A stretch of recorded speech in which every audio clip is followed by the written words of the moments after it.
And we are live. Welcome, folks, to episode 3595. That has a ring to it, to me anyway. I like those numerical patterns, 3595.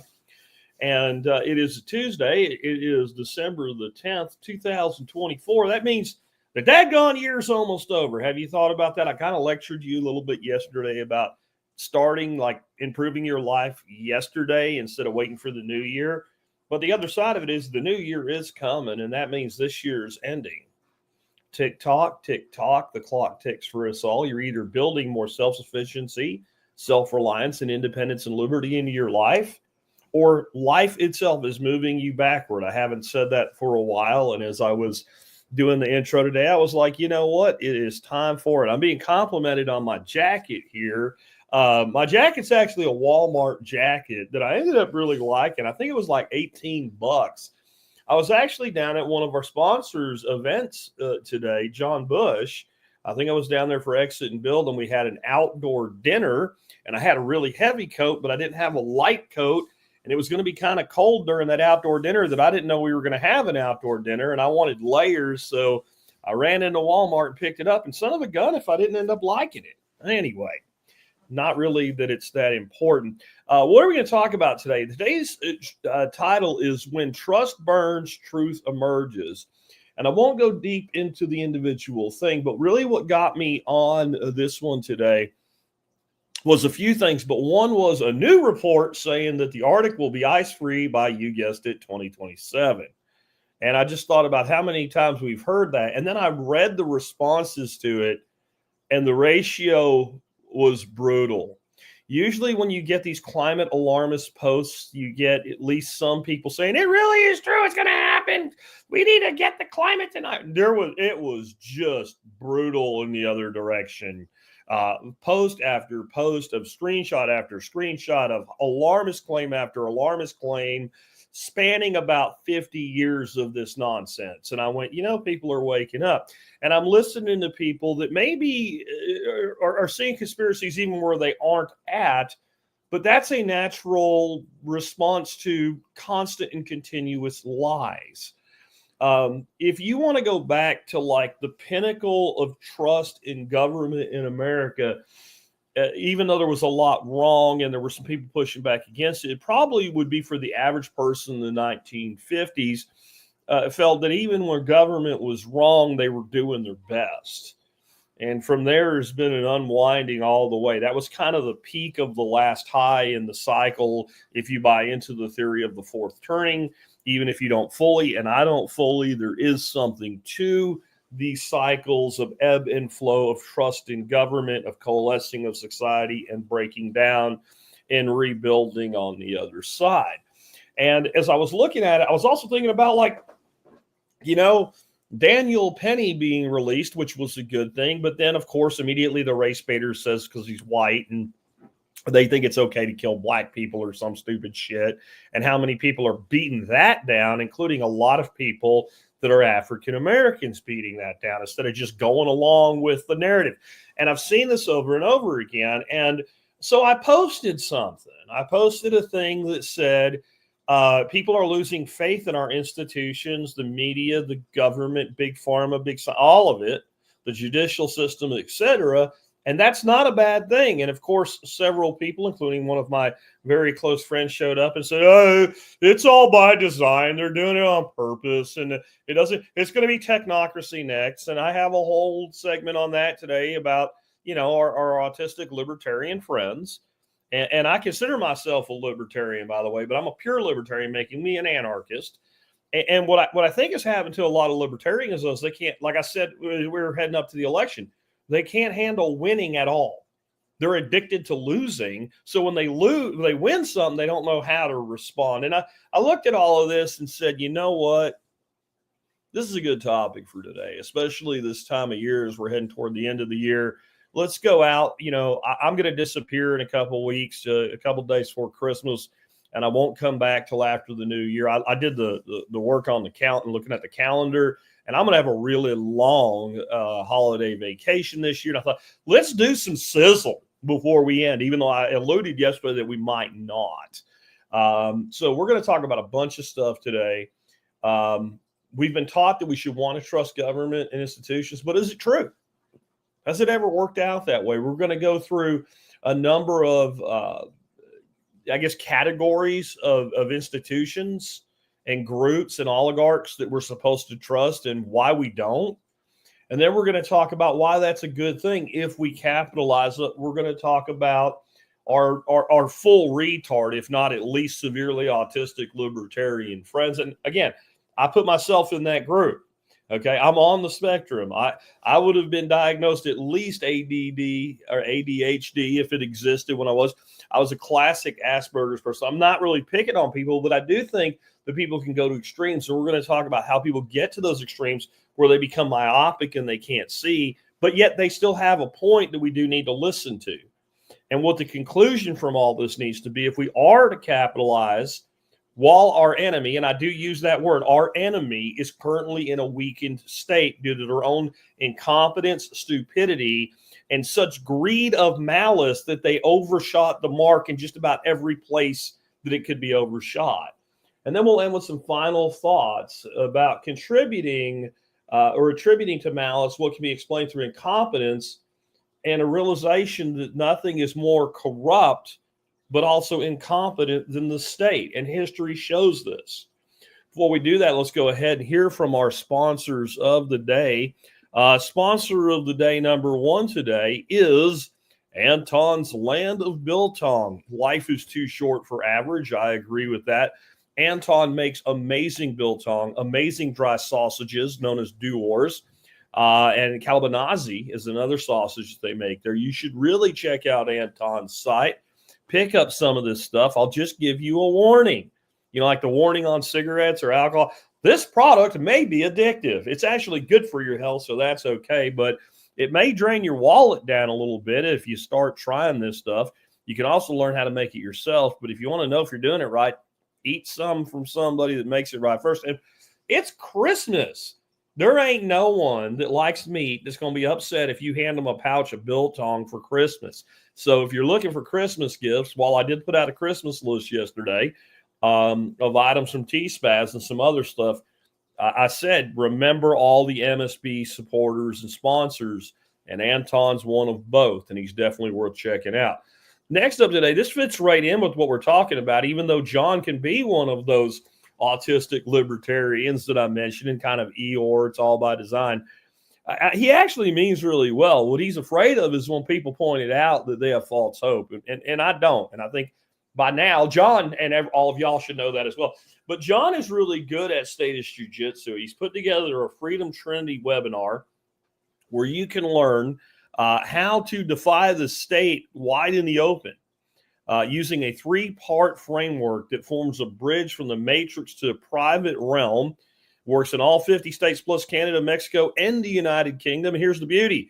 You can take this webinar for free. All you got to do is jump on over and sign up for it. Remember, links to everything are in the video notes below, and any links to anything I mentioned today that are not in the video notes below, there's one link right at the beginning.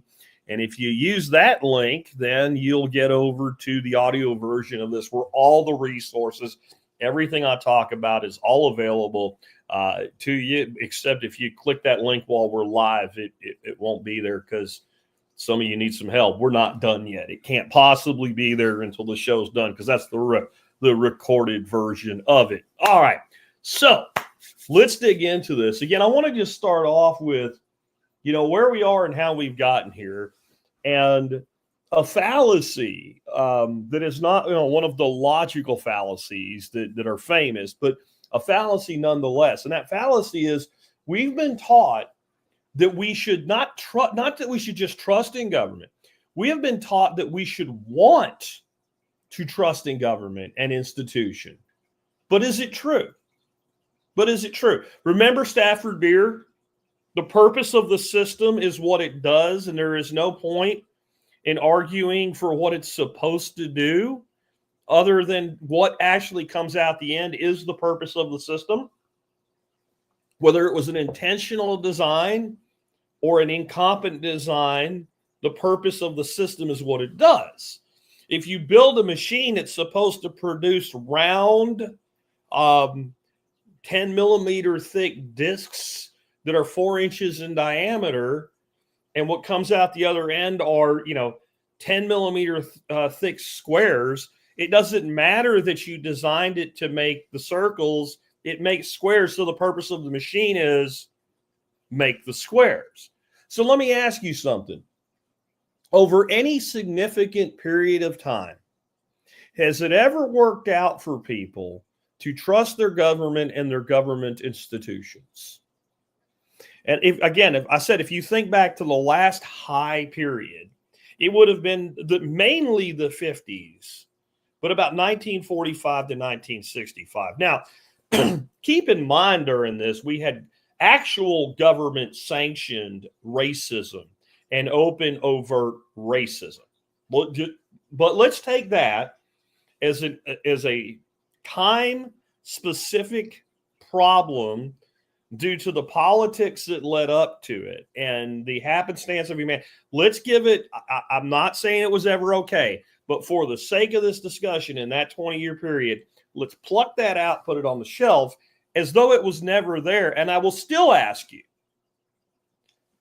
at that high point of American society where government seemed to be working and there were more programs that were helping more people, like in their retirement years and helping with training and the GI Bill and the Army College Fund and building the interstate system, and blue collar guys could go to work and support a family of 4 or 5 or even 6 on one income, and mom stayed, and it was all just great. Did it work out to trust those systems of government long term? And I will say that they led directly to stagflation of the 70s, the absolute lunacy of YOLO of the 80s, a pretty decent 90s. The 90s out of this whole time frame are probably the best time in America. It's not seen as a high, but everybody was getting along. We had really discarded this entire race baiting bullshit except for a few voices that never went away. If you wanted a job, you could get a job. Was it as good economically as the 50s were for working class people? No, but it was pretty decent. The 90s, I grew up really in the 90s as a young adult. It was a pretty good time to be alive. I think most of you that were around, in fact, even CNN made a documentary series about the 90s called The 90s, The Last Great Decade. Innovations were coming, but did it work out? Did it work out to trust those institutions of government across, half a human lifetime, 50 years? The answer is no. The answer is no. Every problem we have today that seems like it's new has its genesis in the high, the 45 to 65 period, where all the foundations were laid of government believing it could do things that it was incapable of doing. Now, here's an interesting dynamic that no one talks about. When people in authority with power and money overshoot their commitments and the things that justify their actions, and they put things in place that work for a time, the longer they work, the bigger everything around them gets, and the more people depend on them in the system and from the system. And the more that system will be justified despite its failings, and the more we'll say, well, we can't get rid of it. It's a complete fucking disaster. No, maybe we should get rid of it. No, we got to fix it. I want you to think of it like a house. You inherit a house from your uncle. It's free and clear. You owe no money on it. It's on a nice piece of land. Let's say it's got 5-ish, 10-ish acres. This house was built in about 1855. No one has lived in it for 40 years. You look at it and the roof is literally caving in on itself and it's leaning to the side. When you walk into what's left of it, you smell mold and you smell fungus. There are rat nests everywhere, but the rats have moved on because they have done what they can with the place and they've given up.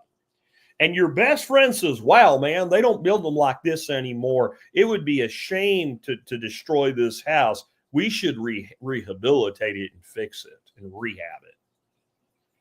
What would you say to your friend? I would say this to my friend. Great, give me $1 million of your money free and clear and I'll think about it. The next phone call I would be making is to somebody with dump trucks and an excavator to smash it down, put it in a burn pile, and haul away what I can't burn and get rid of the fucking thing and build a new house or sell the underlying piece of land. And anybody with a brain, oh, I love that, Mick. I'm gonna talk about that in just a second because the irony of that is delicious. But anybody with a brain, anybody with any economic sense at all in that situation would say, this house needs a gas can and a pack of matches. It doesn't need to be fixed.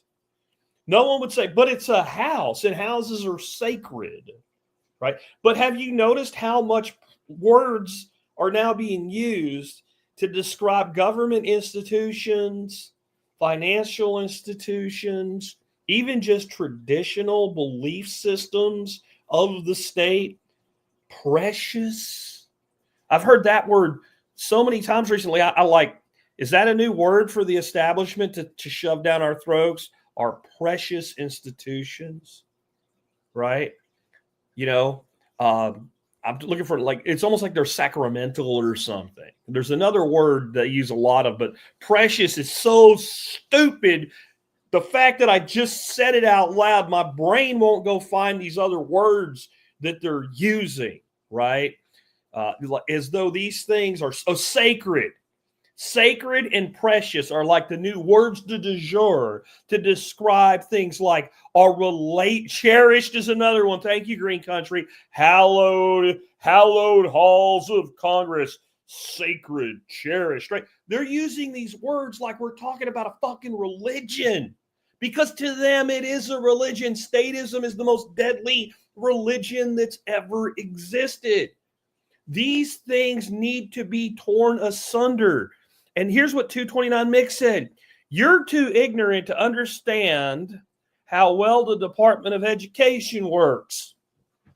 So the Department of Education makes sure that you're educated, and yet you're too ignorant to understand how important it is. It's delicious, Mick, that you put that together that way. Thank you. Green Country says it's a damn cult. It is. And the natural result of realizing you cannot trust centralized information is important here. What do you do when you just take a subject that I don't have to convince you that you can't trust them with?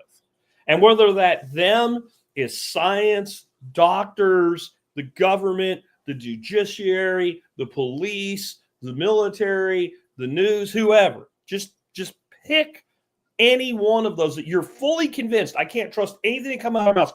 What is your natural conclusion once you realize that? I was hoping somebody would give me that in the chat. I don't know. We're probably like only 5 to 10 seconds delayed. What do you naturally do, for instance, when you know you can't trust the drug companies anymore and you have an illness you're fighting? What do you do when you know you can't trust the news anymore and they say something that seems important, but you want to know what's really going on? What do you do? What is the natural result? The natural result is you seek out the information independently, if it's important to you.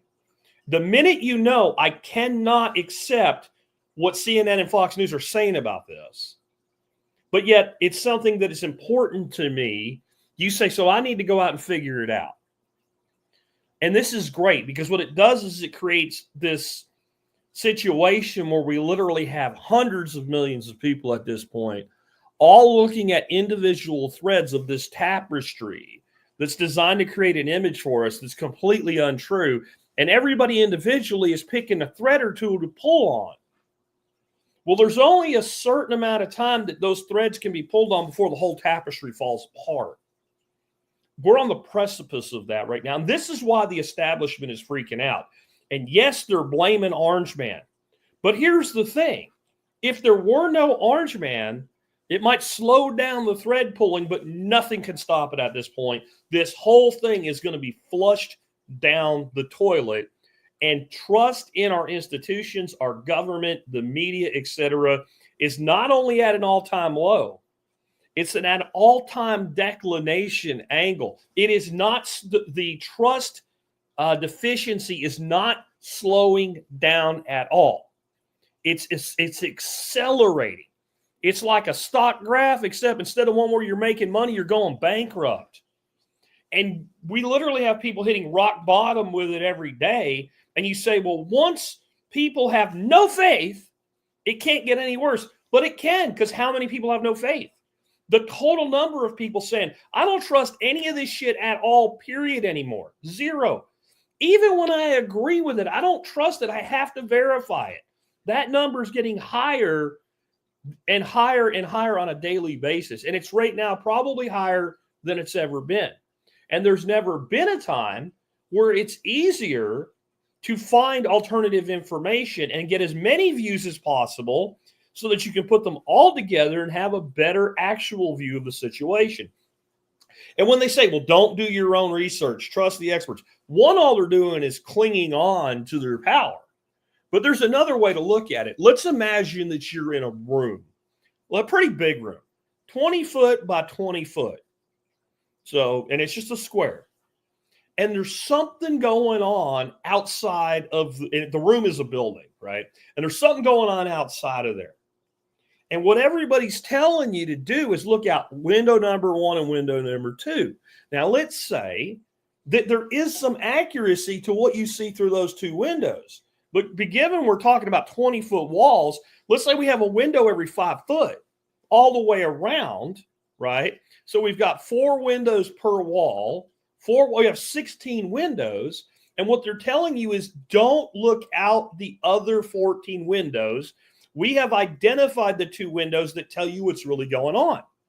Well, the reality is when you look out those 2 windows, there's factual components to what you see. But when you look out the other freaking 14 windows, you have a better interpretation of the total. And now you can make up your mind independently. Well, the people that have told you which windows to look out of, they don't like this. They don't like this at all. And they say, what you're seeing out that window isn't real. Well, of course it's fucking real. And what they say is you are not to be. They know it's real. They know that window's real. And they know what's going on out there is actually happening. What they're saying is you're too fucking stupid to be trusted to put the 16 pieces of information together yourself.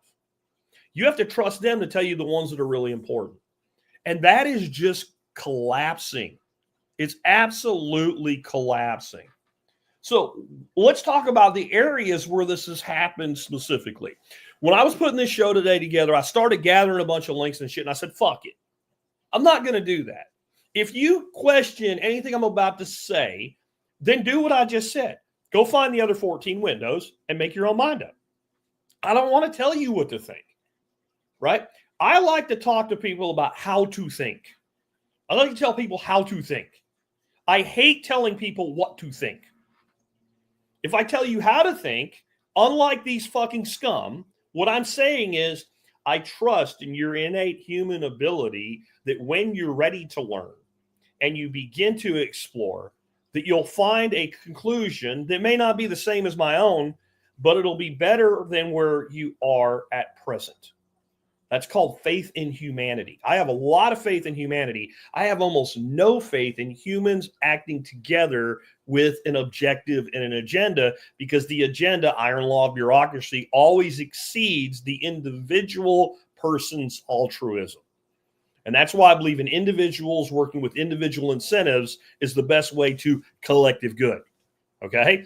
Very, very simple. Because when you're an asshole in a society that doesn't protect assholes, your assholism only goes so far before you run into the grand equation of FAFO. Yeah. So let's look at a few ways. Pharmaceuticals. Okay. The pharmaceutical, is there anybody out there that you in general trust Pfizer, Merck, etc.? Bayer, all of them. Anybody. Say me if you do.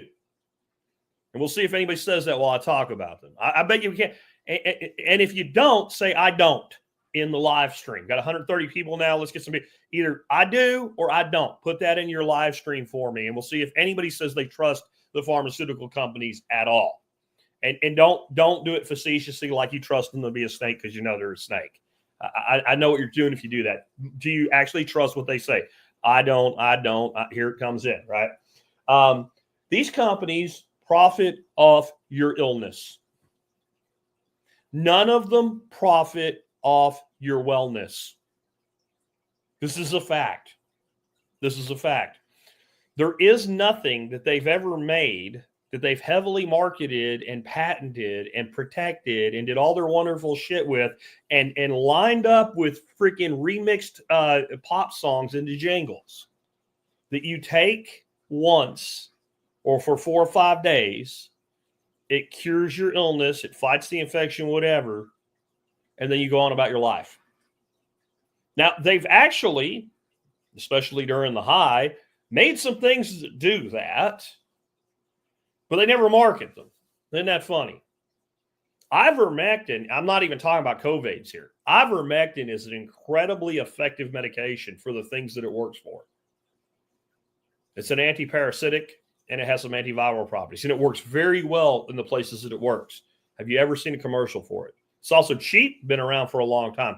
Hydroxychloroquine has probably saved more lives in this world than any other single individual medication because it disrupts malaria infection. It is sold over the counter throughout the world. Have you ever seen an advertisement for it? Some of our antibiotics have saved millions, if not billions, of life. Have you ever seen an advertisement for penicillin or ampicillin or erythromycin? Do you see what's common in those drugs? They are taken for an acute, not a chronic problem.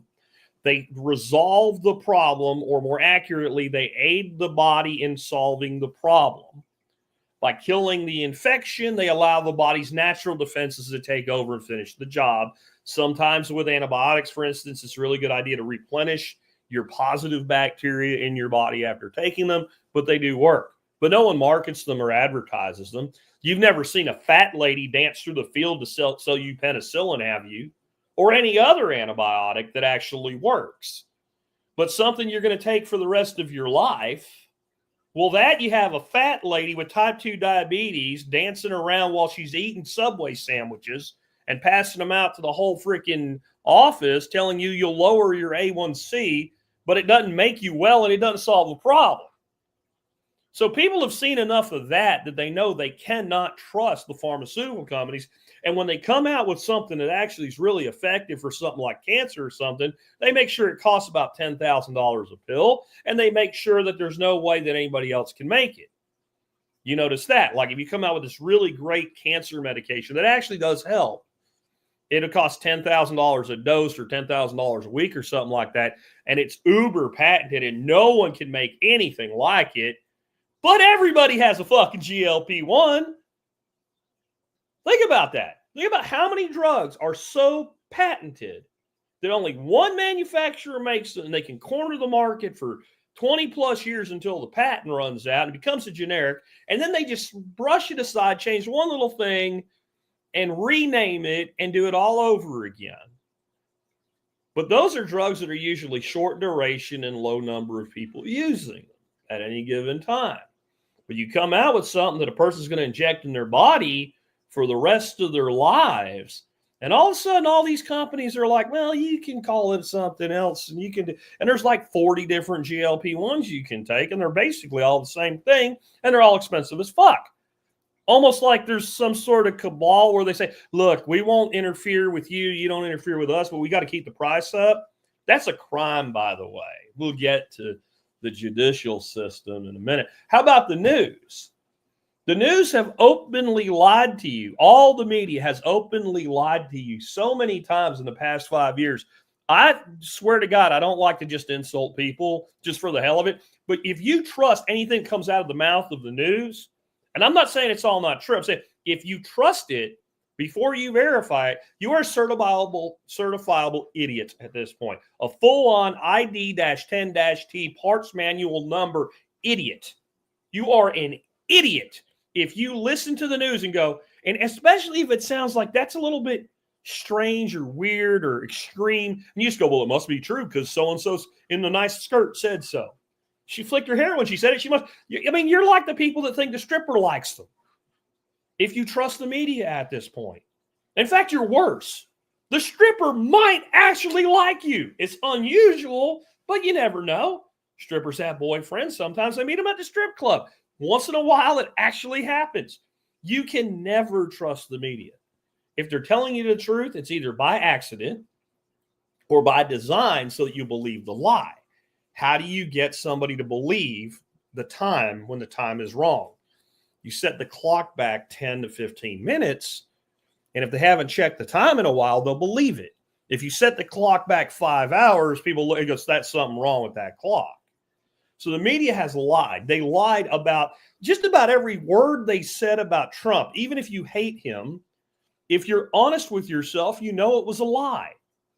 The Fine People hoax, the bloodbath hoax, the Russia collusion hoax, all of it was lies. This is not a defense of the Orange Man. This is an attack on the media for their lies. They also told you, what about Joe Biden? Oh, this is the best Biden ever. And fuck you if you can't accept that. Joe Scarborough said that. He's as much mainstream media as anybody could be. He's the best Biden ever. 2 months before a complete breakdown, and them all going, we got to get rid of him. You think they didn't know? You think they didn't know? Come on. And then they told you how smart and articulate and accomplished Cackles was. They told you, back to the drug stuff, hydroxychloroquine was so dangerous, it should only be used in a hospital. I'm quoting now. Only in a hospital under the supervision of a doctor, despite the fact that it's given as an outpatient medication at a rate of 60,000 doses a day by the Veteran Affairs Office alone. It's used for countless things all over the world. And the doctors shouldn't be writing prescriptions off label. Doctors write prescriptions off label 1,000 million times a day. They lie. They lied about everything. They lied just a few days ago when there was a fucking earthquake in California. I watched them do it. I watched them lie about the video they were playing while they were playing the video. Here's what they did. They had a helicopter flying around Northern California. There was an earthquake. At least that part was true. There's a tsunami warning. That's what they said. Fox News, right? The conservative news, the real news, the one you can trust. There's a tsunami warning and people are taking it very seriously. And I look at the video. The cars are slowly going up and down the Pacific Highway. There's 100 cars parked at the beach. There's a couple dozen people walking up and down the beach. The cameraman on the helicopter must be hearing what's being said because all of a sudden he pans over to and he videos a tidal pool as though it's the beginning of a tsunami. There was never going to be a tsunami from that earthquake. Anybody that lived in that place that's been through this shit knew the magnitude of the earthquake and the location of the earthquake, it was never going to happen. And then they start their shit. Well, you never know if it could build by the time it moves south down to like San Francisco. The Bay Area really needs it.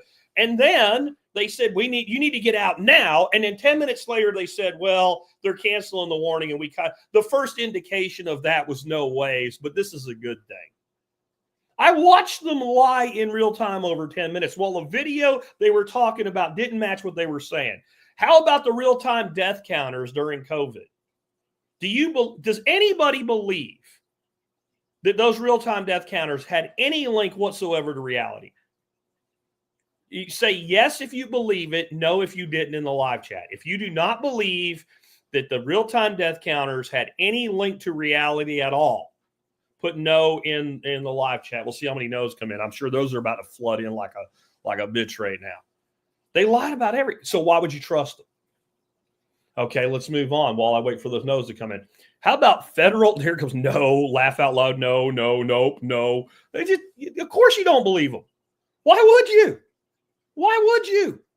How could you possibly know that? But I want you to, for those of you that are like, no, I want you to think how many of you, probably half the people saying no, you believed that at the time. Why'd you believe it? I'm not picking on you. I understand you were scared. We didn't know. But now that you have clarity, now that you're not emotional, now that you can be logical about it, you realize there is no mechanism by which that number could be linked to anything in real time. When we actually started getting data in, it was all delayed by weeks and months even, their official numbers. But yet, 5 days into it, why would we trust them? Federal and state governments. Here's what federal and state governments have done. And I'm not even talking about Orange Man here. He's just the most famous example. They have prosecuted the innocent. Daniel Penny is a perfect example of prosecuting the innocent. No sane prosecutor would have taken that case and expected a conviction nonetheless, but they figured New York City juries believe the state above all things, so they expected to get one even though they knew the guy was innocent. But we have had knowingly innocent people prosecuted for decades. That's why things like the Innocence Project actually find people that can prove are innocent. And often, when you really look at how they prove it, you see there was malfeasance upon the prosecutors who never face a consequence. Has anyone here ever seen a conviction turned over, obviously seen there was some malfeasance, withholding of evidence, etc., by the prosecution? Bet everybody's seen that if you paid attention. But have you ever seen a prosecutor face consequence for it? If you're aware of one, let me know, because I have not. So they do this constantly, nonstop.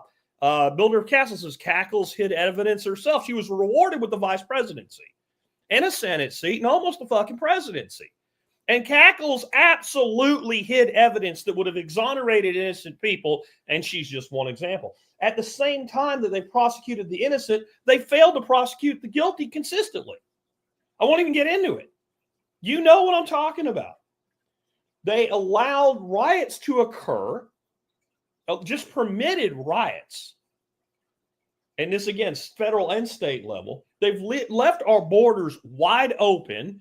And I don't want to hear your sad-ass stories about poor Mexicans coming here to pick fucking corn. That's not what I'm talking about, and you know it. And people that want to come here, actual migrant workers. Migrant means you come and you leave. That want to work in agriculture. There's a whole program for that.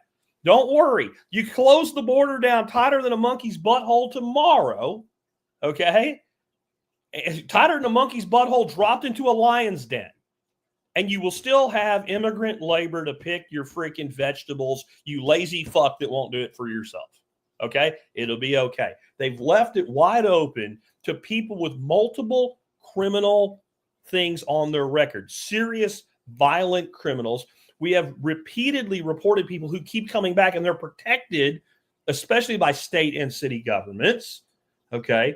They have started wars all over the world. We have instigated conflicts that were unnecessary, costing billions and billions, trillions of dollars in money, American blood along with American treasure, and destabilized and overthrown governments. And I could go on. The whole reason we have the problem we do in Ukraine, no matter what your TV tells you, remember not to trust those fuckers, is because the United States government intentionally overthrew a democratically elected president in Ukraine in 2014. That started the current phase of the shitstorm that we're in right now with Ukraine. All we had to do was not. We used a propaganda apparatus orchestrated by the CIA, who then abandoned their own operatives stuck in Ukraine when it happened and left them to fend for themselves. Yeah, so I don't think we should trust the federal or state government. How about science? When we talk about COVID, the scientists got literally everything wrong. They didn't get anything right.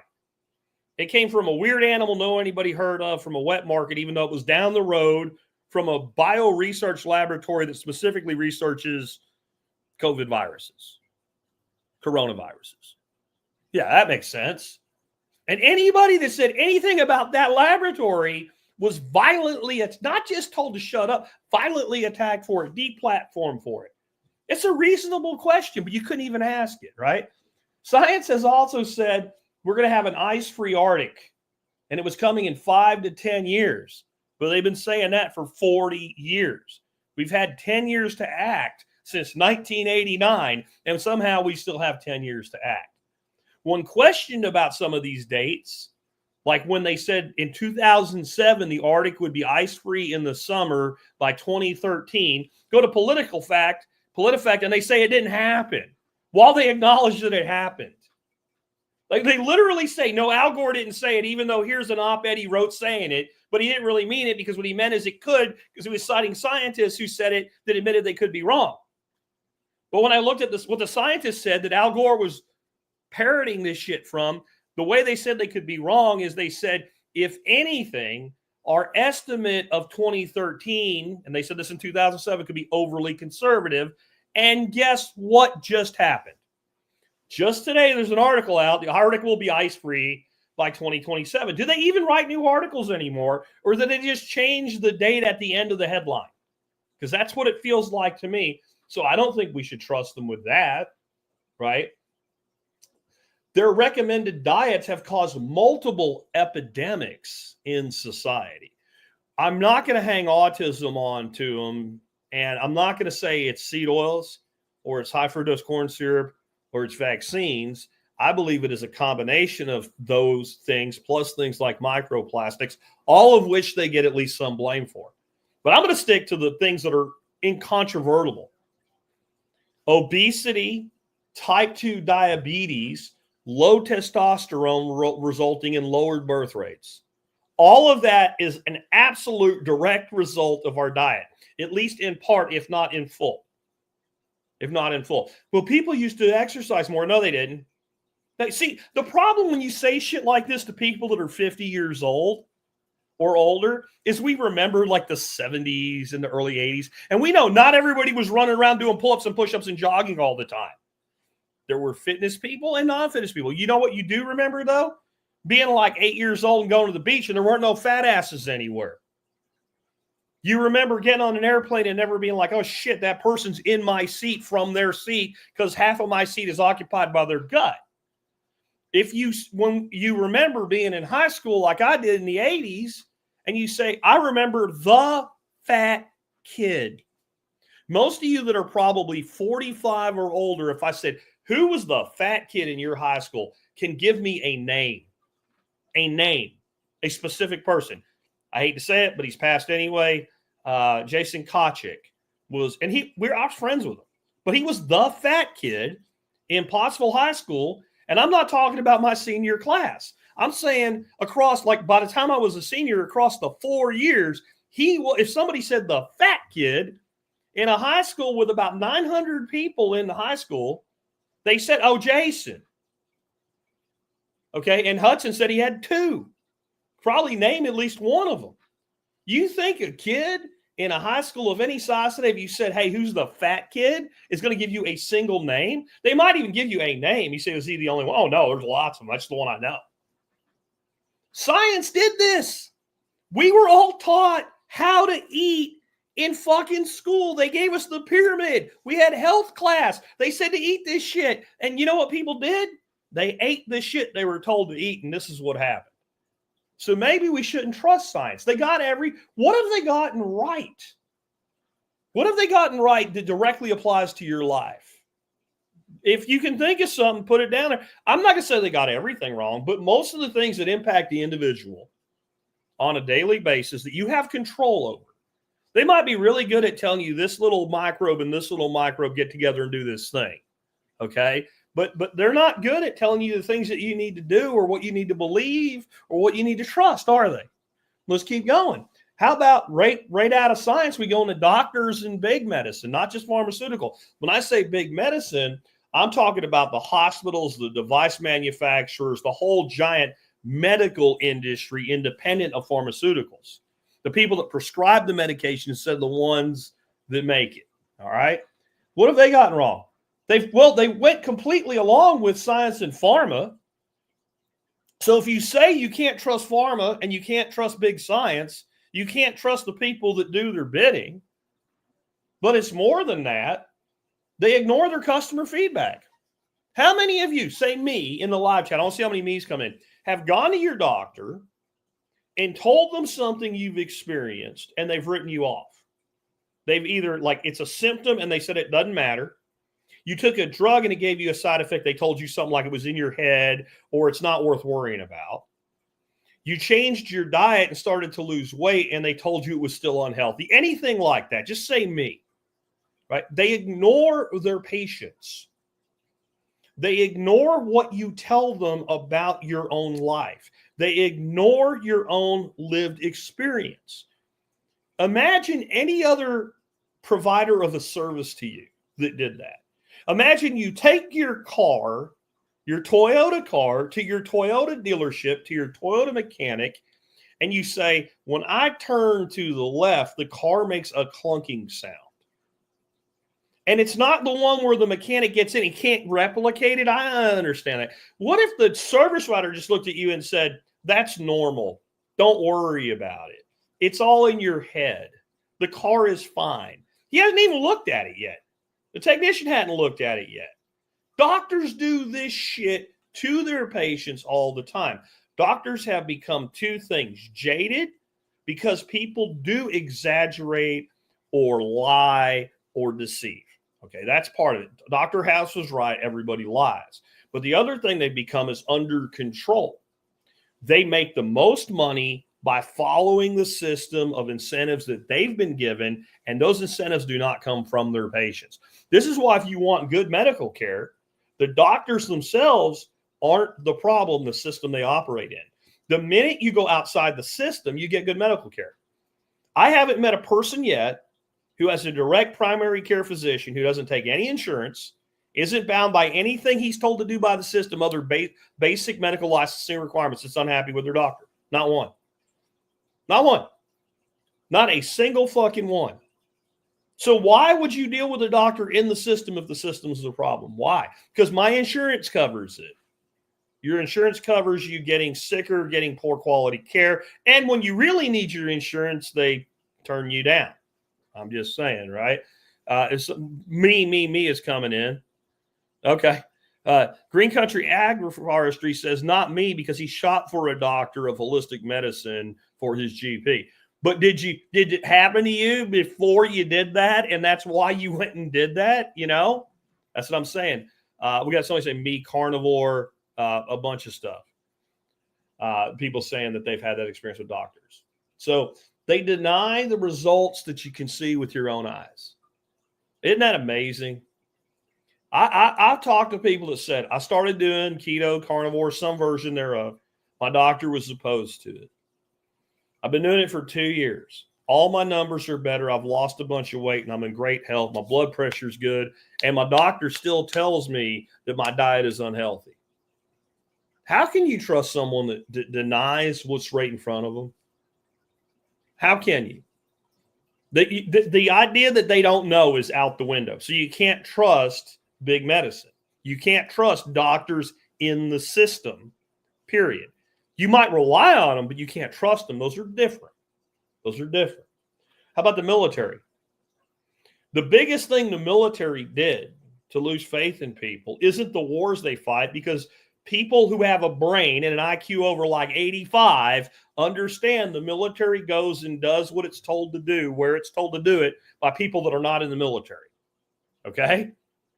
That normal, sane people understand that those soldiers that were in Afghanistan for 20 years didn't fucking want to be there. Okay? They understand that. It's bureaucrats and pseudo-military members, because these generals that end up in these high bureaucratic positions, they're not military people anymore.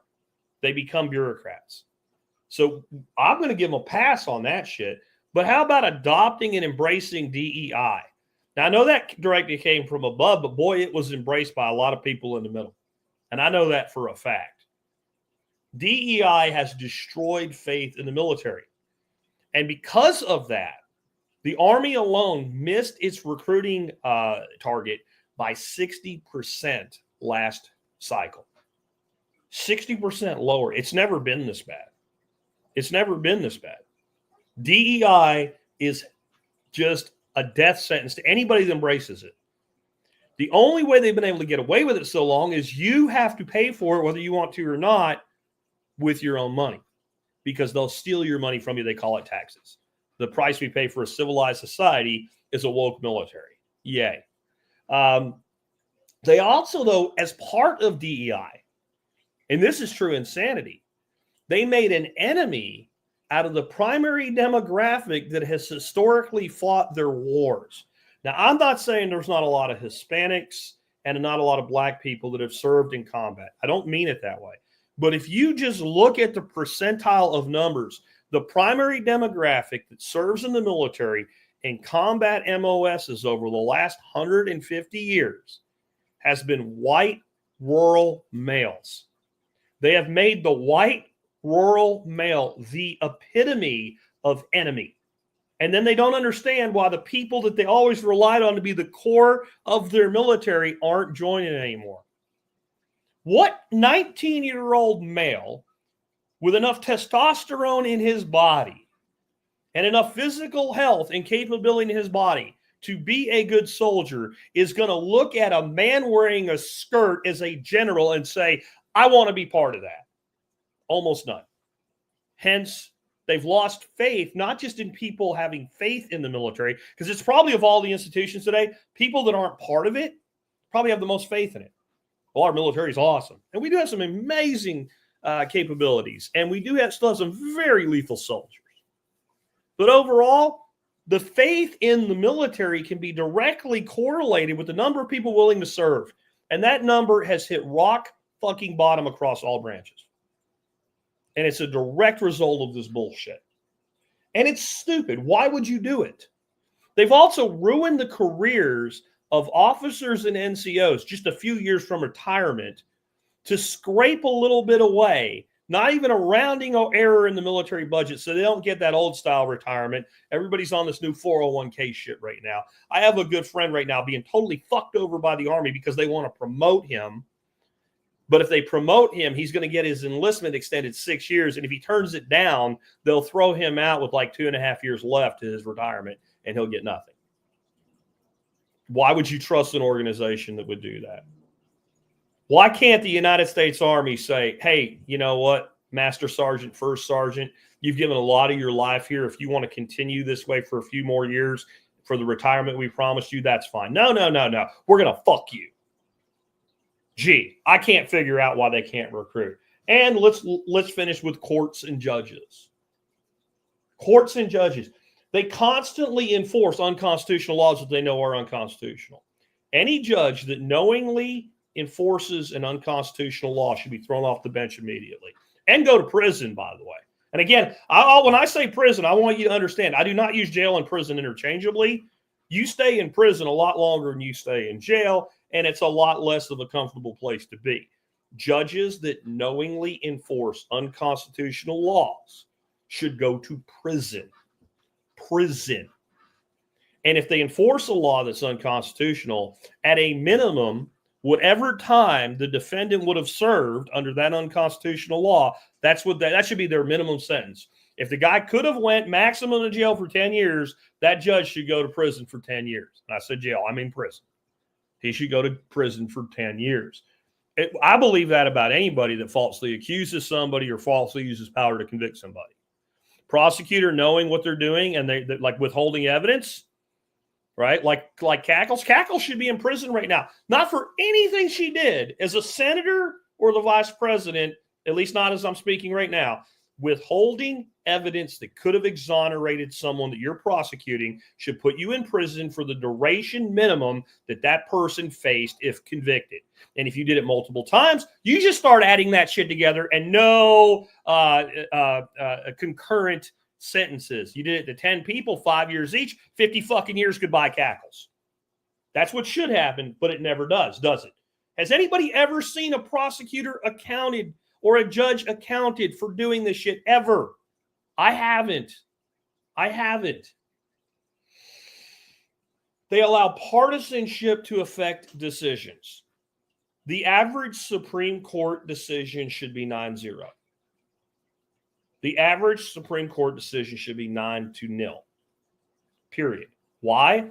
Because in the words of Neil Gorsuch, the Constitution says what it says and doesn't say what it doesn't say. And I think he was actually quoting Scalia when he said that. And that's the truth. Whether you agree with it or not, and I don't just mean them, I mean you and me. The Constitution is the contract by which we run the country, and it either says a thing or it doesn't say a thing. And if it doesn't say a thing as to the government having a power, the government doesn't have the power. And if it does say a thing, then it says the thing that it says.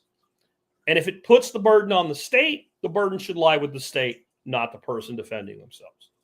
But they do it all the time, don't they? How many 5-4, 6-3, 7-2, et cetera decisions have you seen? They should be the exception, not the rule. And to some degree, they are the exception. But do you notice they're always the exception with politically hot topics. They're never the exception with anything that's not got a lot of eyeballs on it.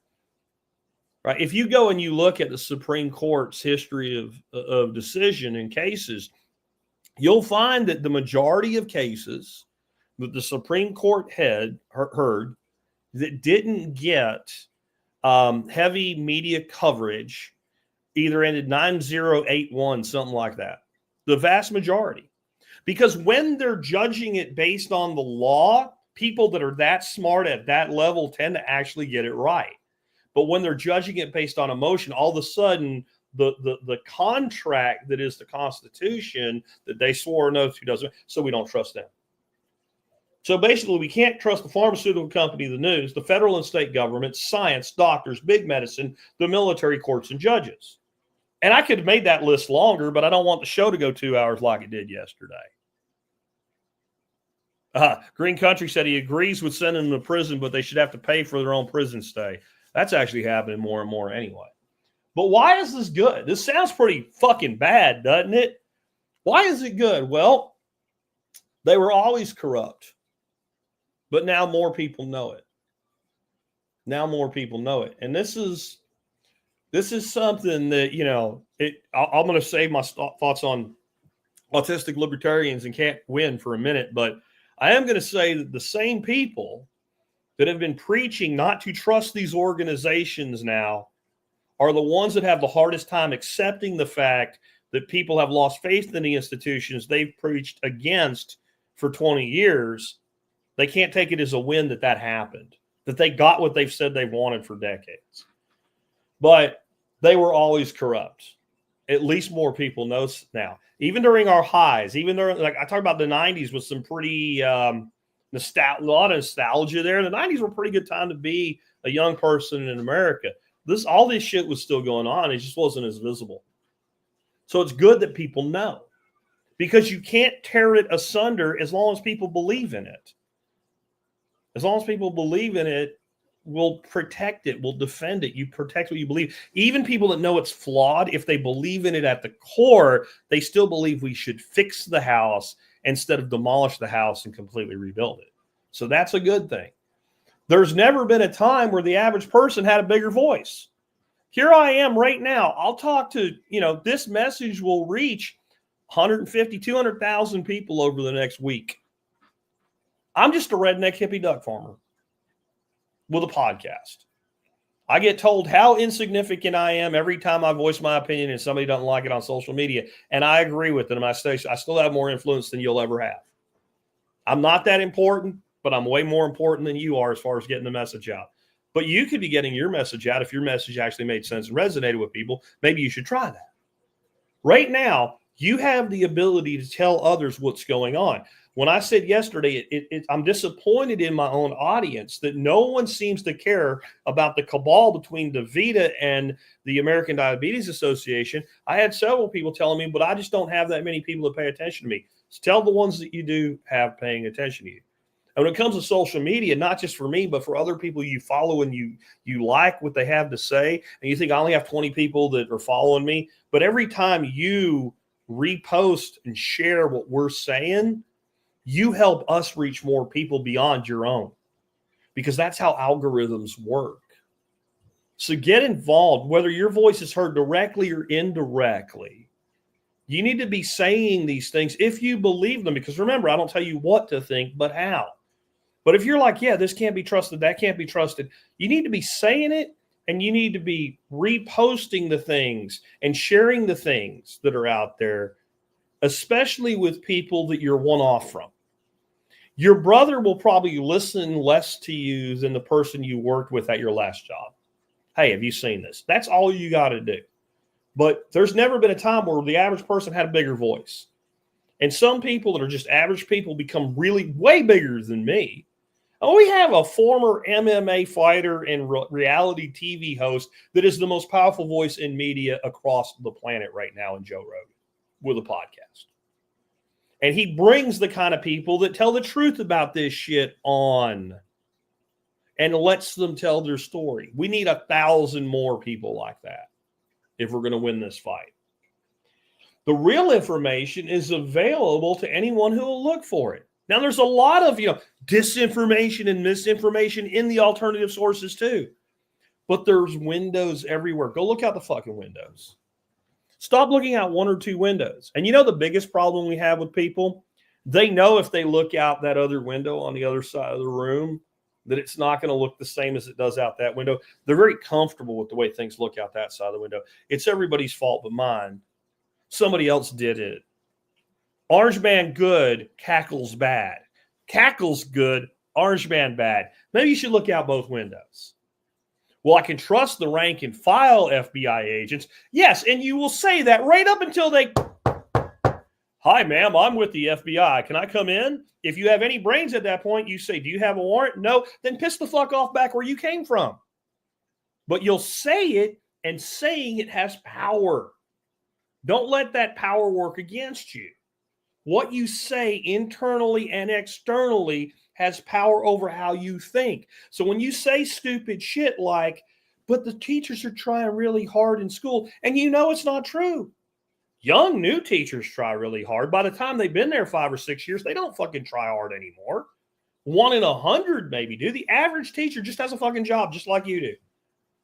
Right? The person who has a job bolting wheels on cars is probably more attentive to the detail of their job than the average teacher. I know you're triggered now and you're angry, but it's true. Go to a school and walk around. If they'll let you, which they won't, that should tell you something. Why is it all the homeschool kids and alternatively educated kids that are like kicking ass in the science fairs and shit like that? Why? Because independent learning is more powerful. And it isn't the teachers, just like the doctor. That your doctor is not the reason that your doctor is not really a good doctor when it comes to looking after you. The system he's in is. So it's not an individual attack, but the average doctor walks backwards into an exam room long enough to justify billing and gets into, because if you do that enough, you can afford the neat new BMW for your daughter and send her to college.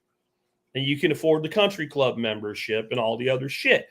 People respond to incentives. Those incentives are angled against the good of society today for the benefit of the people in power and individual class benefit as well. All right. But the real information is available. There's never been a time where you can more quickly fact check things. And a lot of times, even what the media says isn't necessarily false, but it's presented in an idiotic way.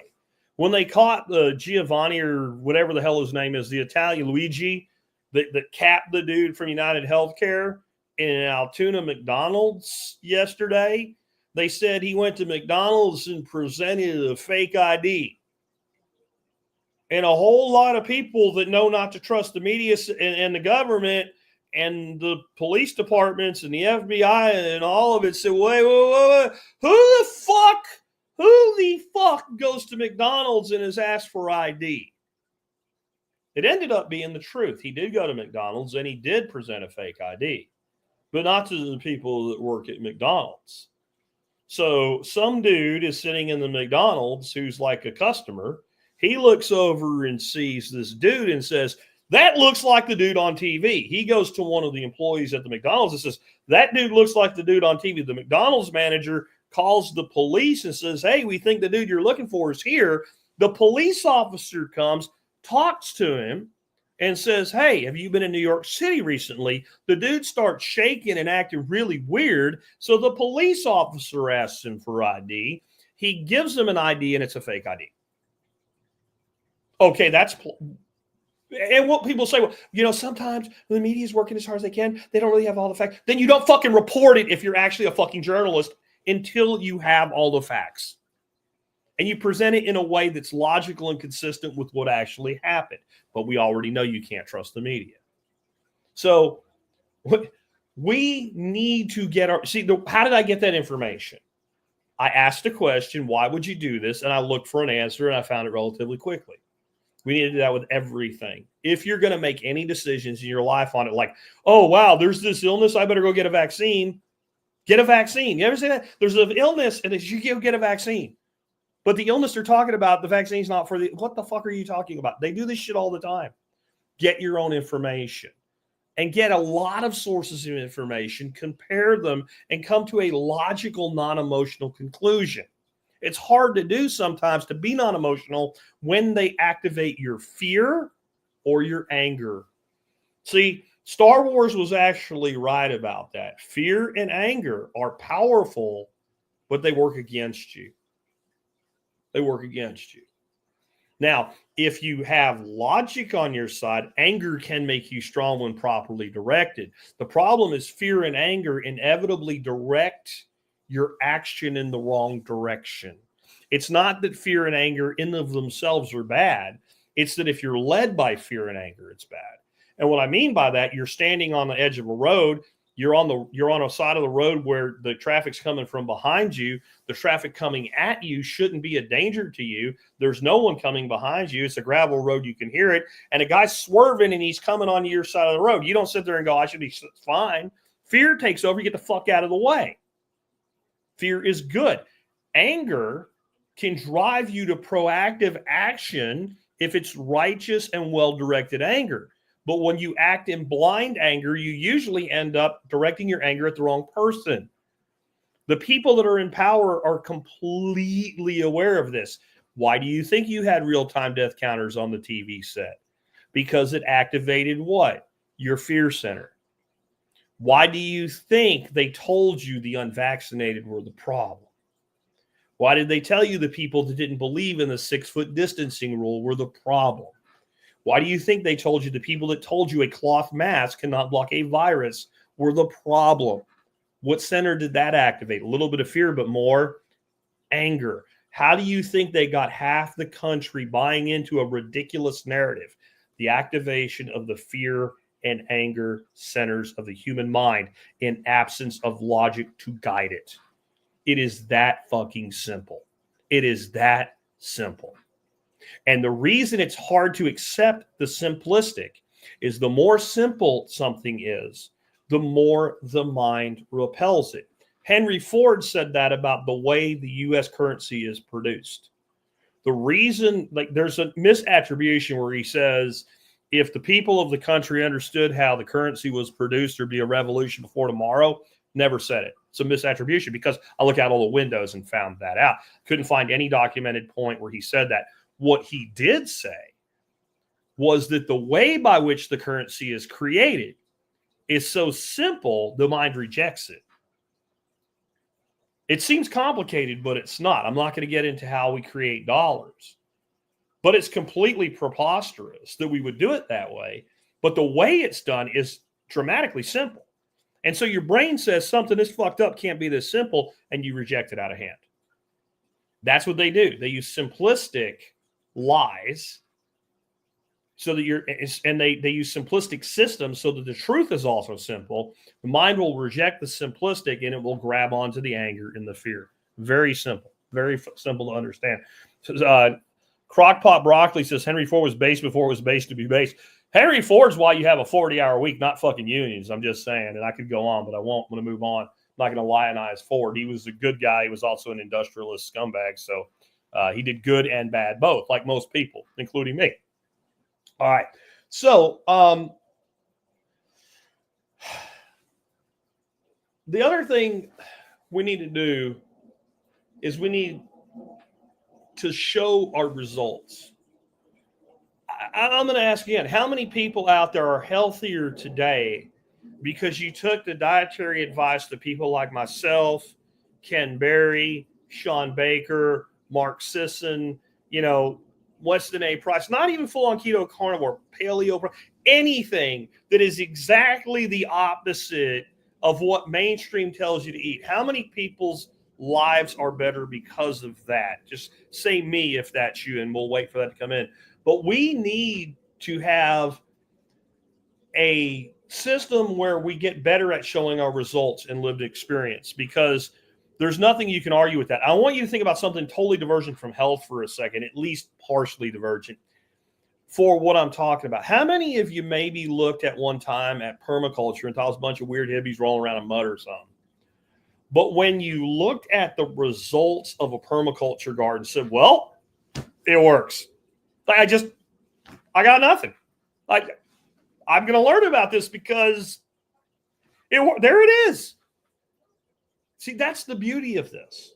Like for all of the advertising that, things like Solabella, which is just a version of liposuction, right? So yes, you'll look skinnier if we mechanically suck the fat out of your stomach. Sure you will, right? But go look at the reviews and you see how many people have been disfigured and maimed doing that shit, right? Or you look at Weight Watchers or Jenny Craig or any of this shit. All the stories and shit. Go look for a YouTube channel where a person tells you about how their life has been great for the last 10 years because of Weight Watchers or Jenny Craig or one of the meal services. It's all manufactured. But if you go start looking for people who have changed their life with keto, carnivore, primal, paleo, there's millions of them. And they have pictures. Here I was and here I am now. And here I am 5 years later. I look as good or better than I did after I lost all the weight. I have longevity. You can't argue with it. How many people have shared lab results? Here's all my lab results. Here's my A1C at 6.1, officially type 2 diabetic. Here's my lab results at a 5.4 A1C.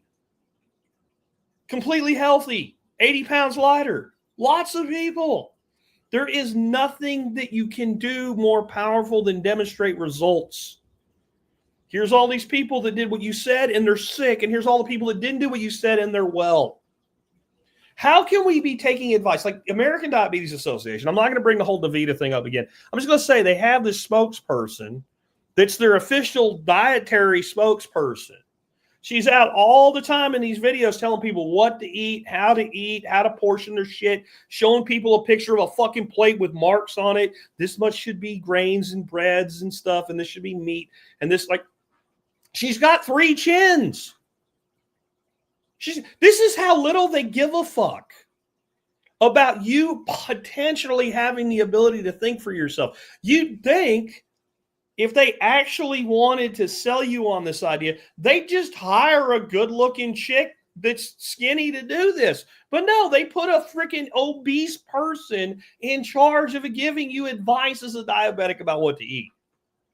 We need to do the exact opposite. All the things that we do that work, we need to be advertising that we're doing them and they work. Being smart about how we do it. Don't do things that put you at risk of going to jail, okay, or prison. All right. And the other thing we need to realize to capitalize on this is these organizations, these entities, there is no reforming them. There's no reforming them. They can't be fixed. You're not going to fix the FBI. Will the FBI be better with Kash Patel running it than the current asshole running it? Yeah. No doubt. It's still going to be scumbaggery all the way through. And no matter how good the new head of the snake is, the snake's still a snake. And there's a hell of a lot of people in a hell of a lot of positions of power that guy will never even talk to or know what they're doing. It's too big. It's too bloated. The iron law bureaucracy has taken over it.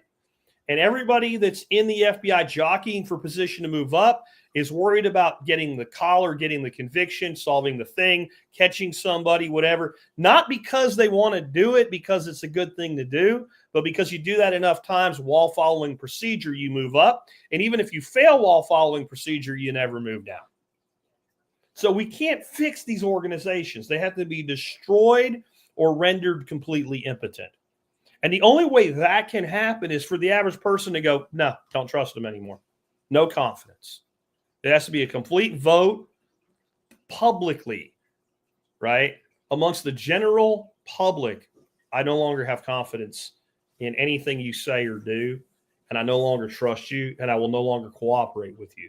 One of the things that's come out, and I'll tell you what, the whole CEO shooting, if it's not designed as a psyop, it's already becoming one. What they're saying, you'll hear this phrase, we can't do anything without the public.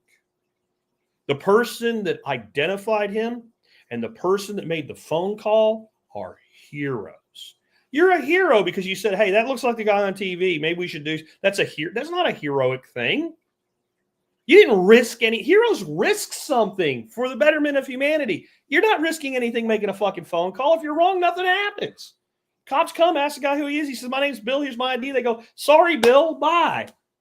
You didn't risk anything. You risk nothing. They're not heroes, but the psyop is see something, say something. In other words, in this case, this person probably did murder somebody, and that see something, say something was probably a good thing, but it becomes a blanket, right? Like vaccines. Vaccines are safe and effective. Which ones? All of them? They're all the same? One that we've had for 70 years, that has 70 years of history behind it, using old technology, that we can look back and say, like, look at the incidence of disease go down. Okay, this kind of worked, right? And when people say, well, it's a natural decline, and you look at places where they didn't use it and it didn't go down, but where they did, okay, yeah, sure. And then relatively safe and effective. Not 100% safe or effective. And people should be able to make an informed decision before you think I'm carrying their water. Jeez, please, who are you talking to? Because I know I'm going to hear that. I think if you don't want any vaccines, you should never have to get any vaccines. If the vaccine actually works and I want it, I'll get it and it will work. It won't not work because you didn't do it or it doesn't work in the first place. But this false equivalency is used as a weapon. They don't say this vaccine is safe and effective. They say vaccines as though they're uniformly the same. That a smallpox vaccine is the same as a modern flu or COVID vaccine. And they're not the same, even if they did both work. And they shouldn't be talked about collectively. But this is what they do. We cannot ever reform these organizations. They must be destroyed. So here's how we make the most of it. On one level, we need to ignore our autistic, myopic, libertarian friends. And again, I'm a libertarian. I'm just not that. Who can't handle winning. That can't handle winning. Orange Man beating cackles is a win in many ways if you are a liberty-minded person. It's not perfect.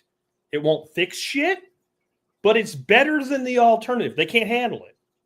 And they do get really, really myopic. You know, a lot of them, the reason they can't accept it as a win is they just hate Trump. They just hate him. They hate him so much that they'd rather have it worse just to not have him. Just like a lot of people that are Democrats do, by the way. They just hate him. And there's people that feel the same way about somebody like Cackles. God, I didn't want that woman. I didn't want to listen to her mouth for 4 years, let alone the shit she might allow to be done. Because I don't think she knew she's doing. I think she's more hands off than Brandon. At least Brandon tried. He just didn't remember. I think she was completely happy to just be there as a figurehead. You can put anybody in that position and let the deep state do what it does. But I don't have like a blinding hatred where I can't think rationally that, you know, the fact I'm upset that she breathed today, right? I'm upset that she touched her face or whatever. Like people are that much. And you know where they really, right now, some really good, really smart libertarians are completely myopic. And I'm not making excuses for this entity, but Israel. Anything associated with Israel in any way must be hated 100%, and all logic must be jettisoned. We cannot listen to these people in their myopic viewpoint of things and their inability to accept a win. The truth is, the Libertarian Party's high tide line was the year that it was founded in the 1970s, and it's been a downhill run ever since, and they've won nothing. I'd love for that not to be true, but I'm no longer a child, so I put away childish things, and as a man, I deal with reality, okay? They never win anything, and they've lost for so long. When they do win by happenstance, they can't accept it. So we have to ignore that. On the other hand, they're not wrong. We need to understand what they're right about not expecting a better system to emerge on the other side of this. They're absolutely correct about that. What they're really doing is they're blinded by their own autism and their own anger and their own hatred. But they're also trying to help. They're just not good at it. And what they're saying is don't get false hope. Don't think that because the pendulum swung in a direction that's beneficial, that now you can take your hands off everything and it'll be okay. They're not wrong about that. They're not. So the takeaway from that is not that you need to be politically engaged and active. You need to be doing all the shit we've been talking about, like your own research, setting up your own life, status jiu-jitsu, building your own business, your own community, your own networks, your own forms of investing, thinking independently. You need to be doing all that for yourself and take this time of the enemy's weakness to build as much as you can as fast as possible. So they're not wrong. They're just myopic, and they're opposed to winning. They're miserable. They're like a bunch of fucking Eeyores. Hey, look, we lost these 5 things, but we won these 10. Oh, no, we didn't. Shut up. I can't deal with these people. People I love that I'll hang out with, that I'll drink a beer with. I can't listen to them talk about this shit because they're so busy worried about the negative. They can't focus on the positive and come up with an action plan. Even many of them that have action plans, okay? They have an action plan, but they're disassociating the opportunity that's now empowered, right? They think only the negative empowers them. Trust me, the positive empowers you too. Absolutely, the positive empowers you. And then we need to not just remove government power. That's good. It's great to limit and check the power of government, but educating people is far more powerful. Everyone responds to incentives, including governments, NGOs, giant corporations. They all respond to incentives. The problem we've had up till now, they've been able to manufacture their incentives. I actually want to do this, and therefore if I manufacture an incentive that benefits me by doing this, then I can do that. But that requires faith. And what they got, again, 1945 to 1965, unprecedented faith in government institutions and large companies working with government. Because World War II, we won, we saved the world, yay, okay. Well, it was never what it looked like. It was never what it appeared to be. And what you have to actually do is you have to educate people that, yes, the government can be better. Organizations can be somewhat reformed, but they can never be trusted. They must always be doubted. And the minute they stray 1 degree off the reservation, you don't hold them accountable because that is fictitious bullshit. How? Right? I think people on the left, even Trump got elected, the ones that didn't completely lose their mind, they still say stupid shit like, well, now that he's here, I guess we have to accept it. But we need to hold his feet to the fire. You're not going to do anything. When Obama got elected, the conservatives said the same shit. We're going to hold his feet to the fire. How'd that work out? You didn't do anything. You don't have any power. Fucking Jizz Cheney is out today saying, if Trump has the DOJ investigate me, they'll be subject to sanctions. Bitch, like, Gandalf, you have no power here. You have no power here. You're not in government anymore. You have no power. You have no power to hold your feet to the fire. What you do have power over is your own life, your own choices. So when you do see things get better in government, that's nice. It's not done. And that's what our artistic libertarian friends are trying to tell us. That it's not done. Guys, if you're listening to me, if you're one of them, we fucking know. We understand. We can handle wins that are intermittent. We get that, and we can capitalize on them, right? Live free and separate from Liberty Cast. Absolutely. He says, I'm a libertarian Trump supporter because it's for the overall good. Trump was my third choice at best in 2016. But in 2024, if you were a voter, I'm not, so I don't have to play that game. But if you were a voter, it's the only choice you had if you cared at all about liberty. If you voted for Cackles or any of the third parties, you don't care about liberty. You want to feel like you care about liberty. You want to say that if you actually look at mechanically the things that it meant for one to win versus the other, you didn't care about liberty. Or you did, but you were so blinded by your anger and your hatred and you turned to the dark side, you couldn't see straight. Right? We have got to educate people. We've got to educate people. We've got to make them aware. What we have to do is come up with a cure for Gell-Mann amnesia. Gell-Mann amnesia was put out by Michael Crichton. He was the creator of Jurassic Park. He was the creator of, ER. He wrote ER and created the TV show ER. Wrote a bunch of other really cool stuff too. He wrote a little article though one time about Gell-Mann amnesia. And the way he described Gell-Mann amnesia is, because when he wrote this a long time ago, people actually read the fucking newspaper, like real newspapers. Kids went around and threw newspapers at doors and made money doing it, like that time of the world. You open the newspaper and you read an article. And the article is about a thing that you're informed about. And you realize the person that wrote the article and the publisher behind the article don't know shit. That it's either wrong or a lie. And you're like, and you write it off. And you say, I don't trust this. You turn the page. You read another article in the same newspaper. It's on a subject you're not well informed on. You forgot what you knew, that they couldn't be trusted. And you trust it because it sounds right. And you don't know anything, so you don't research it. We need to cure that. And we have to cure that through education and the way we handle it when people come to a reality. I know it's very tempting. Your friend comes to you and says, hey, man, did you hear fill in the blank? Whatever it is. It's about the COVID, it's about the vaccine, it's about the government, it's about some drug, it's about people getting sick using GLP-1s, it's about diet, it's about exercise, anything that you've been telling that person for a long time. And it's very tempting to say, I told you so. What took you so long? Don't fucking do that. Don't do that. You know what that's like? That's like trying to get a baby to walk. They take 2 steps and they make those first steps and they fall on their diaper butt. Boom. And what do we say? Oh, that was great. Let's get you back up and do it again. When you do what I just said to a person that figured something out, well, it's about time. Something like that. What you've said is stupid, baby. You only made it 3 steps. You can't walk. Give up. Don't do that shit to people. What you should say to somebody when they say, I just found out, I just realized, I just learned, and say, wow, yeah, I've learned about that too. Tell me more about it.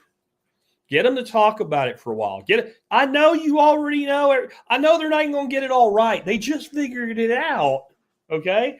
They're going to get it like half right, but at least they've divorced themselves from belief in the system. Listen to them, get them talking. And when they've kind of said their piece, say, I'm just wondering, if the people that run society, that run the media, that run the government, that run the organization, if they lied about this, is there anything else you think that they lied about? And then this is the hardest thing for people to do. It's the hardest thing I had to teach salespeople to do. That's a leading question. You know what you do when you ask a leading question? No matter how uncomfortable the silence is, you shut your hole. You shut up. You do not speak again until that person has uttered at least several sentences. There it is, 229. You shut your hole. You shut your steak hole, your pie hole, your beer hole, whatever it is you put in that hole most, you close it and you open your fucking ears and you get them talking. And if they're not ready to take the step yet, you don't push. Can't tell you how many big contracts when I was in sales I closed because I didn't push. Because when I realized that customer was closed, we talked about their favorite sports team. We made an agreement we'd meet the next time I was in town. And because I did that, they stayed receptive. And when the need did exist, when they were ready to act, I was the person they wanted to talk to because I didn't push. And everybody else in that seat, because they were a decision maker, was pushing. Okay. I was talking to CEOs and directors and shit like that when I was in that level of sales. But everybody is the CEO and the director and decision maker for their own belief systems. And you need to treat them like that. If you push, you get resistance. One of the things I used to do with sales training with my reps, I'd have to, especially when they've never been through it before, so they don't know what to do. Everybody stand up. Okay, everybody pair off. Everybody look at somebody. Don't worry, I'm not going to make you kiss. Get them laughing. Yeah? Say, I want everybody that's on the left side, I want you guys to put your hand up. And then I want everybody on the right side to take your hand and push against the other person's hand. And 95% of the time, when the first person pushed against the second person's hand, the second person resisted. And I always said, I want you to do exactly what I say. Kind of like Simon Says without Simon saying. And what would happen when the one person pushed up, and I would say, hold on, stop. Okay, who was a pusher? Everybody put your hand up. All pushers put their hand up. Okay, if you were a pusher And when you pushed on the other person's hand, you felt resistance, leave your hand. All the hands stay up. And I'd say to the guys resisting, did I tell you to do that? See, resistance is natural when you're being pushed. Resistance is natural. So you don't push.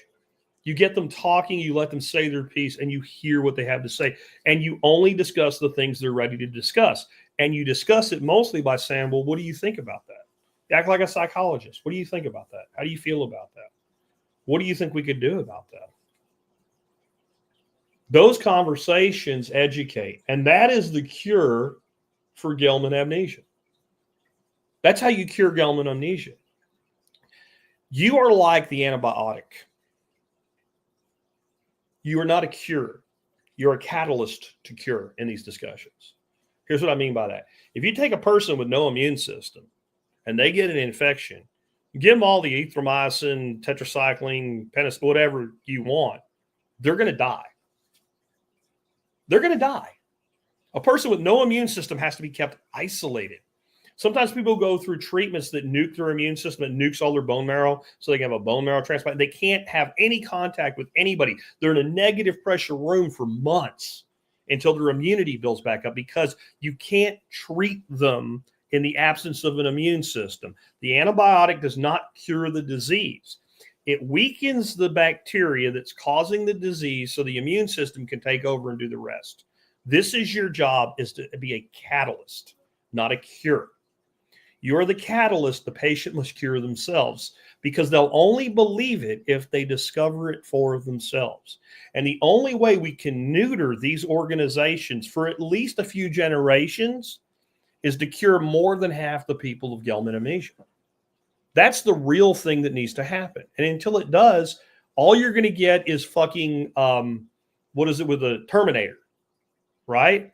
Terminator 2, where Schwarzenegger comes back as the good Terminator and the cop is the bad Terminator, and they blow the Terminator to pieces and then it just reassembles. That's what government is. That's the fourth turning cycles. You think that fourth turning book's about you? That fourth turning book's about fucking government, boys and girls. That whole unraveling isn't the unraveling of society. It's the unraveling of the state and the rebuilding of the state. And because the state's being rebuilt, everybody feels good about it. And because it's been made smaller and it's been made weaker, it is more efficient and it does do more good initially, but it always comes back to being a fucking Terminator. It always goes back to being the hand of oppression. And taking a fist of oppression and putting a velvet glove on it might make you feel better, but you're still getting strangled to death. That's reality. We have to cure this. We have to use caution as well, attributing to malice what can be explained by incompetence. And at the same time, we have to realize there is nothing more corrupt and incompetent than the state, which means the state and its agents, right? They operate both with corruption and incompetence, malice and stupidity, both. And the problem is we make everything about malice and we fail to see incompetence, or we make everything about incompetence and fail to see malice. People have a really hard time understanding things with nuance.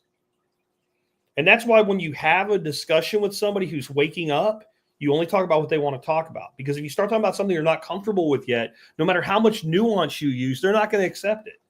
They have to self-discover.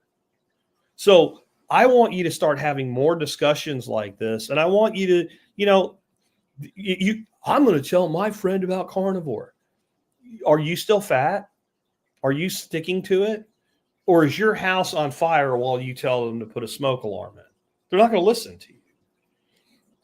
I'm going to tell them how to grow their garden. And if your garden's all yellow and dead, they're not going to plant a garden like you tell them to. And I wouldn't either. You have to work within the confines of reality. And that means you have to meet people where they are. And you also have to be an example of where you're trying to lead people to.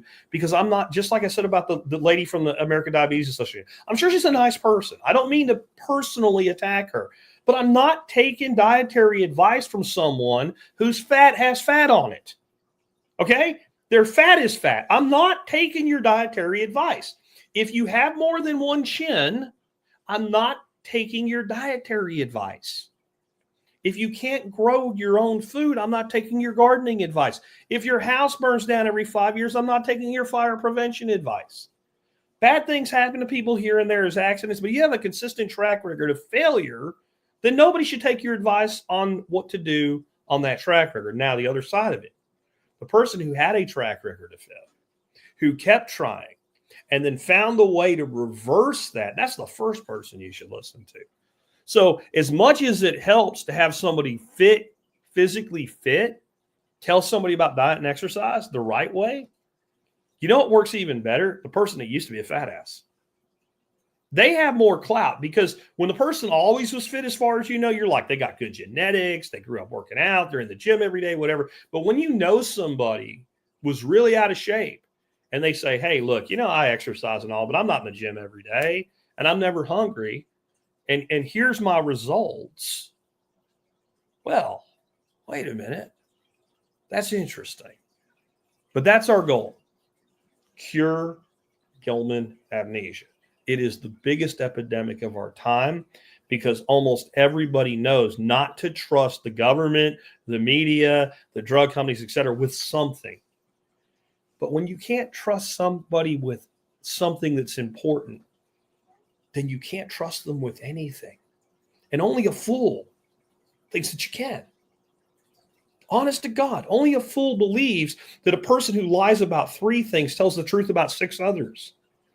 But we've been made fools. And we've been made fools of by people that have enriched themselves off of our foolishness. It doesn't have to continue.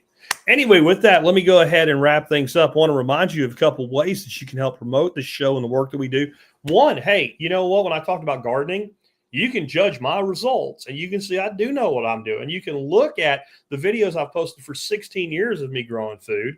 And if you want to learn how to do it the way that I do it and the way that I've improved it over those years, go over to homefoodssystems.com. There are 3 courses you can take. One on composting with bioreactors. That's only $40. It's a great entry-level course.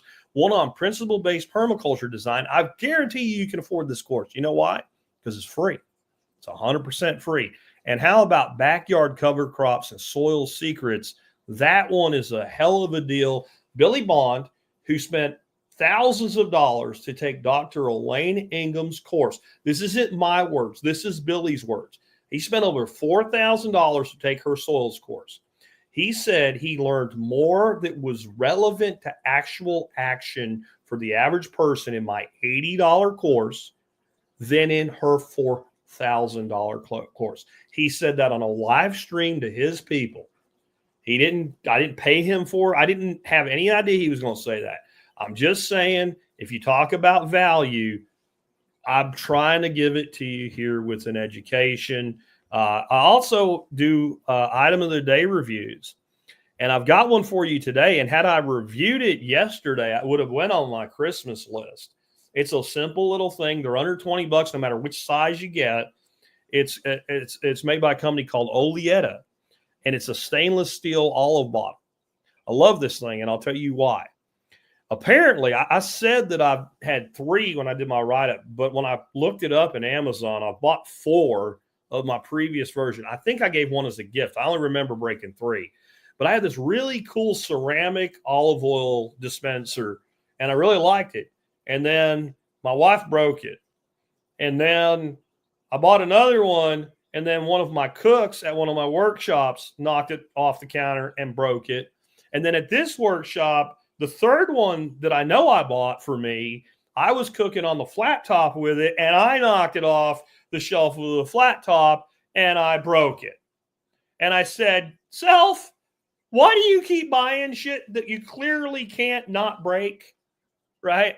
And I was like, I wonder, self, do they make a good olive oil dispenser that's made out of metal? Because if it's metal and it falls, it might dent, but at least it won't break. And I found this one. And guys, this thing is awesome. You should check out the write-up on it. Any cook would love getting this. Whoever designed this knew what they were doing. First of all, the top of it is kind of a funnel in of itself. And it has a breather tube. So when you pour your olive oil out of the dispenser, it doesn't glug, glug, glug. It pours completely smooth because air can get in. But then the stopper itself has a hole in it And when you stop pouring it, the oil that runs down the little spout doesn't go down your bottle. It goes down the little funnel and back inside the bottle like it should.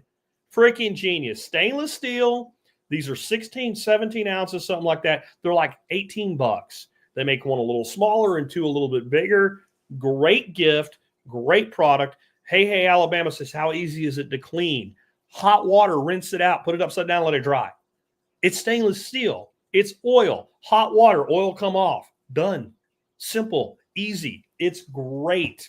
If you have a cook in your life that uses olive oil, this, Jack, I thought you're supposed to be carnivore. I am not carnivore. Never said I was. I am keto. And I believe that certain plant-based fats are actually healthy. Olive oil has been used for thousands and thousands of years. You get oil out of an olive by gently pressing the olive. That's all you do. And the oil that comes out, you can use the way that it is. Avocado oil, same. Coconut oil is pretty damn good, but it takes a little bit more work and it's solid. You don't need this for it. But olive oil or avocado oil, this is the thing.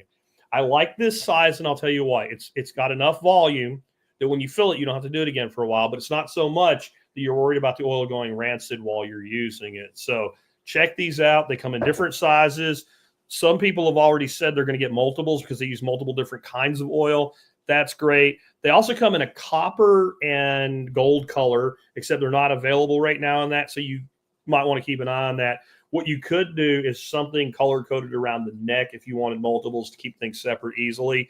What would work really good for that are little colored tie wraps. I always keep those around.